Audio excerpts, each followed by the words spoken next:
ચંદ્રગ્રહણની અસર અંગે અંબાલાલનું અનુમાન છે ભારત અમેરિકા આ સાથે ઓસ્ટ્રેલિયા પર તેની અસર જોવા મળશે। ચંદ્રગ્રહણ જ્યાં જ્યાં દેખાશે ત્યાં દોષ લાગશે।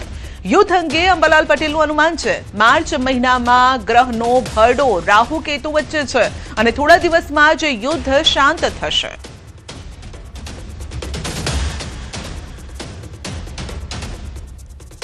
ચંદ્રગ્રહણની અસરો જોઈએ તો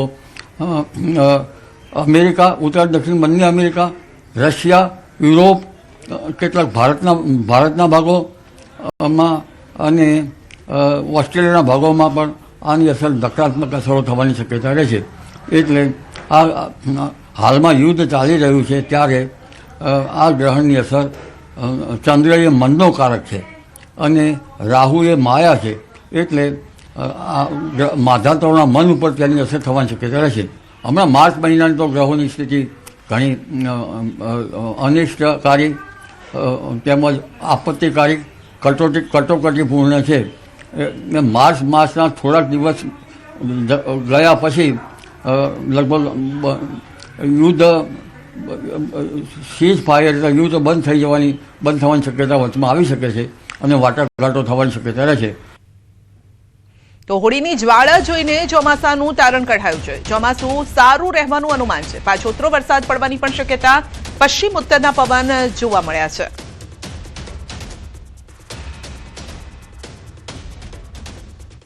અલ નીનોની ધાસ્તી હોવા છતાં સૂર્યકલંકોની અસર પેસિફિક મહાસાગરમાં થવાની હોવા છતાં ગરમીનું ઉત્પીડન થવાનું હોવા છતાં એકંદરે ચોમાસું સારું રહેવાની શક્યતા રહે છે। અલબત્ત પાછોતર વરસાદ થવાની પણ શક્યતા છે જે વરસાદ ગર્ભના લક્ષણો પરથી કહું છું। પવનની સાનુકૂળતાથી ચોમાસું સારું રહેવાની શક્યતા રહેશે પણ ગરમીના કારણે ઘણી વખત વાદળો વિખરાઈ જાય અને ઉપર ઠંડક ન મળે તો એ લગભગ ચોમાસું કોઈ જ્યાં ઠંડક મળે તે ભૂભાગો પર જઈ શકે। તો ગરમીને લઈને અંબાલાલ પટેલનું અનુમાન છે ઉનાળો આકરો રહેવાની શક્યતા। માર્ચમાં 44 ડિગ્રી સુધી તાપમાન જઈ શકે છે। દિવસે ગરમી અને રાત્રે ઠંડીનો અહેસાસ થશે। એપ્રિલમાં પણ ગરમીનો પારો ઉંચકાશે।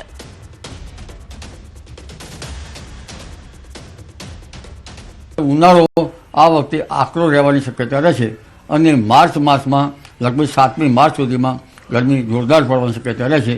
દિવસના ભાગમાં ક્યારેક 36, 38 ડિગ્રી સેલ્સિયસ મહત્તમ તાપમાન કોઈ ભાગમાં થઈ શકે। 17, 18, 19 મેમાં પણ ગરમી પડવાની શક્યતા રહેશે। જો વરસાદ પ્રી મોન્સૂન એક્ટિવિટી થાય તો ગરમીમાં ઘટાડો પણ થઈ શકે। એટલે આ ગરમી માર્ચ મહિના સુધીમાં કોઈ ભાગમાં 40 ડિગ્રી સેલ્સિયસ ઘણા ભાગમાં રહેશે, 38, 39, પણ કોઈ ભાગમાં 42, કોઈ ભાગમાં 43 અને કદાચ કોઈ ભાગમાં 44 ડિગ્રી સેલ્સિયસ જેવું મહત્તમ તાપમાન થઈ શકે। એટલે એપ્રિલ માસમાં જે ગરમી પડવી જોઈએ એ માર્ચ માસમાં પડશે। આગાહીકાર રમણીક વામજાની પણ મોટી આગાહી છે। હોળીની જ્યોત પરથી કરી છે મોટી આગાહી। 2026નું વર્ષ સારામાં સારું રહેશે। અતિવૃષ્ટિ અને વાવાઝોડાની પણ શક્યતા છે। માર્ચ, એપ્રિલ, મે મહિનામાં વાવાઝોડું આવી શકે છે। વેરાવળ, પોરબંદરમાં અતિ ભારે વરસાદની સંભાવના છે।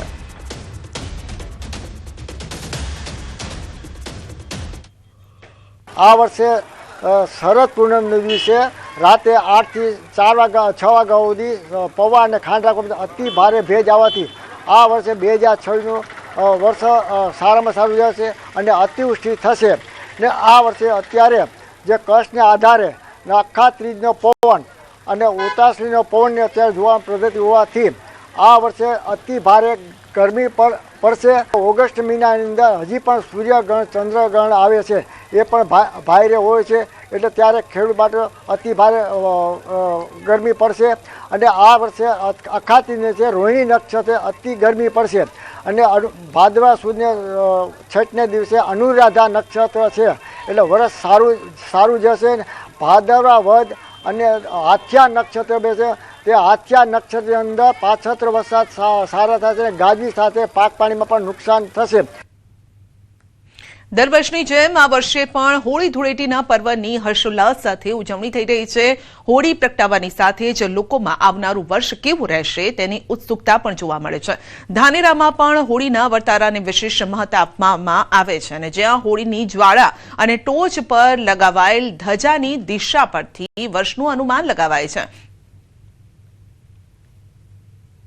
ધાનેરા ગામની અંદર હોલિકા દહન કરવામાં આવે. આ પાવન પર્વની અંદર એના સ્તંભ સાથે આજે ધજા ઉત્તર દિશાની અંદર પડી છે અને બપોર પછીના એના પવનો નૈઋત્ય તરફના હતા.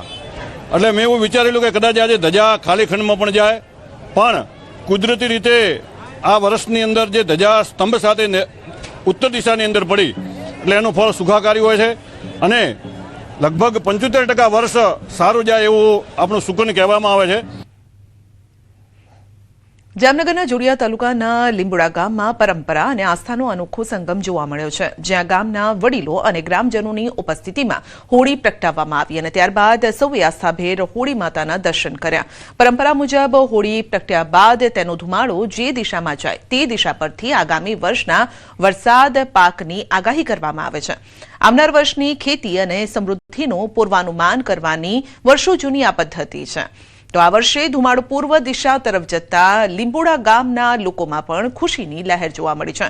આધુનિક યુગમાં પણ પોતાની સંસ્કૃતિ અને વડવાઓના જ્ઞાનને જાળવી રાખતું આ ગામ આજે આખા પંથકમાં ચર્ચાનું કેન્દ્ર છે. આ પવન ઉપરથી આ પવન કઈ દિશામાં જાય છે એના ઉપરથી આખું વરણનો અમે અંદાજ લઈ છીએ. આ સાલ હોળીનો ધુવાણો છે એ પૂર્વ દિશામાં વ્યવસ્થિત ગયેલ છે અને ધુવાણો જોઈને અમને સંતોષ લાગે છે કે આવતા વર્ષ સારું પાકશે અને સારું આવશે એવી અમને આશા છે. અમારી એક ગામની પરંપરા છે. દર વર્ષે હોળી માતાના દિવસે બહેનો ભાઈઓ બોરી સંખ્યામાં પાથરની અંદર પહોંચી જાય અને પછી હોળી માના પ્રગટ કરે. અમે બધા ખુશખુશાલ છીએ અને આ વર્ષે 125% વર્ષ પાકે એવી અપેક્ષા લઈને બેઠા છે. દર વખતની માન્યતા અનુસાર અમે પવન પણ જોયો હતો. પવન શુદ્ધ ચંદ્ર ઉપર એટલે કે પૂર્વ દિશામાં ગયો છે. એટલે અમારું સૌ ખેડૂતોનું માનવું છે કે ઓણ સવાયું વરસ રહેવાનું હોય. અને જૂનાગઢની વાત કરીએ તો ચોરવાડ હાઈવે પર મહિલાનો હોબાળો છે. માનસિક અસ્વસ્થ મહિલાએ હંગામો કર્યો છે. રસ્તા પર આવતા વાહનોને રોક્યા, સ્કૂટર પર સવાર મહિલાઓને ધક્કો માર્યો. ચોરવાડ પોલીસે મહિલાનો કબજો લઈ અને પોલીસ સ્ટેશન લઈ જવાઈ છે. તો ઘટનાનો વિડીયો સોશિયલ મીડિયામાં વાયરલ થઈ રહ્યો છે. પોલીસે મહિલાને સહી સલામત પરિવારને સોંપી છે, પરંતુ આ હોબાળો કેમ મચાવ્યો હતો તેનું કારણ હજુ સામે નથી આવ્યું. જ્યાં રસ્તા પર વાહનોની અવરજવર હતી ત્યાં જ રસ્તા વચ્ચે આ મહિલા આવી ગઈ. તો માનસિક અસ્વસ્થ આ મહિલા જેના કારણે આ હોબાળો મચાવ્યો હોય તેવું અનુમાન છે. તો રસ્તા પર આવતા વાહનોને તેણે રોક્યા હતા, જોકે બાદમાં પોલીસ આવી ગઈ અને પોલીસે તેનો કબજો લીધો. પરિવારને સોંપવામાં આવી આ મહિલાને. તો વધુ અપડેટ મેળવીશું સંવાદદાતા અમાર પાસેથી. જે અમાર મહિલાએ રસ્તા વચ્ચે હોબાળો મચાવ્યો. સંધ્યા, ચોક્કસ કે ગઈકાલનો વિડીયો છે કે જે ચોરવાડ હાઈવે પર આખી ઘટના બની હતી. એક મહિલા અચાનક રોડ ઉપર આવી ગઈ હાઈવે પર અને જે પથ્થર લઈ અને લોકોની પાછળ દોડતી હતી, જેમાં એક ટુ વ્હીલ પર બે જે મહિલાઓ જતા હતા તેમને પણ પછાડી દીધા અને બાદમાં પોલીસની ગાડી આવી ત્યારે પણ તે બબાલ કરતી હતી. બાદમાં પોલીસે તેનો કબજો લઈ અને પોલીસ સ્ટેશને લઈ જાય ત્યારે ખબર પડી કે તે માનસિક અસ્વસ્થ છે અને તેના કારણે તે આ રીતનું કરતું હતું અને ખાસ કરીને તે કચ્છની આ મહિલા હોવાનું સામે આવ્યું છે. કંઈક ડિપ્રેશનની અંદર તે કચ્છથી ટ્રેનની અંદર નીકળી ગઈ હતી અને બાદમાં ગળુ પાસે રેલવે સ્ટેશન છે ત્યાં ઉતરી અને બાદમાં તે હાઈવે ઉપર આવી પહોંચી હતી. પોલીસે તેનો કબજો લઈ અને પ્રથમ તો જે એક આશ્રમ છે ગંગેડી આશ્રમ મેંદેડા પાસે ત્યાં તેને મોકલી દેવામાં આવી હતી. પરિવારને જાણ કરવામાં આવ્યું હતું. રાત્રિના સમયે પરિવારે મહિલા છે તેનો કબજો લઈ અને પરિવાર સાથે પોલીસે છે તે આ મહિલાનું મિલન કરાવ્યું છે. જી આપનો આભાર.